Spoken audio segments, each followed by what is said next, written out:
claim there's an apartheid here. Some people claim that we're unjust to the Palestinian cause.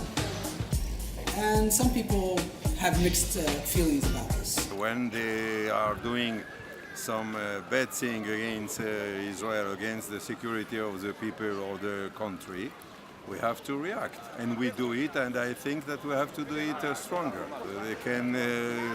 They can circulate completely free. They can go where they want to go, when they want to go. They are doing exactly what they want to do, and nobody doesn't.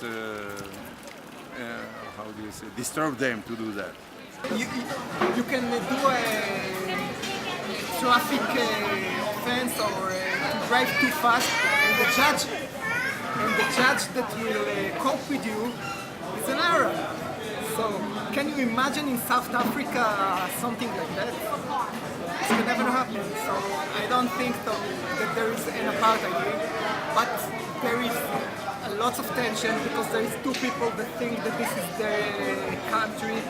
When you take this tension in count, yet I think that we will live with it's not the optimum point that we can reach. There is lots of trouble, but you never can call it apartheid. It's so far. So I wouldn't define the situation here as apartheid, but we do have two separated people. I think that to a large extent it's by choice of each individual people, but I wouldn't call it apartheid. It's not segregation, because when you use the word apartheid, there is a certain context to this word, and I think it's far different than what people imagine when you say the word apartheid to them. Well, yesterday was the Nakba Day, so during certain specific days, I wouldn't feel comfortable hanging out around Israeli Arabs. Why so? Because I think that, again, in a certain moment, when people are more sort of excited, then it's a problem to me to sort of mingle around. Do you fear for your life? I wouldn't fear for my life, but I wouldn't feel comfortable. No, there is no apartheid in Israel. It's very narrow-minded to think that because of the confrontation with the Palestinians, when there is some symptom of separation, that you can find them as apartheid.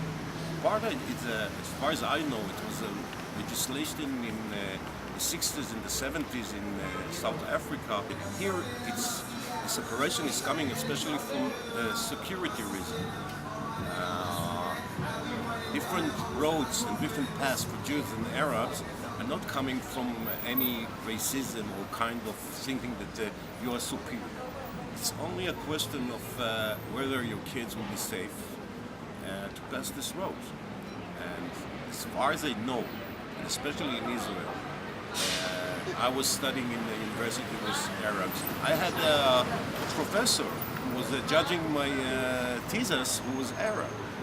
So there is problems, but to call it apartheid, you have to be a very narrow-minded and probably very,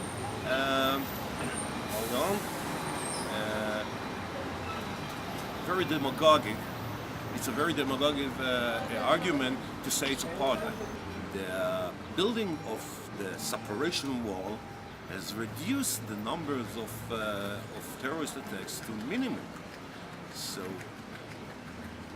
nobody likes to live in a city, a state that there is zones that are for this kind of religion, this kind of ethnic group and stuff.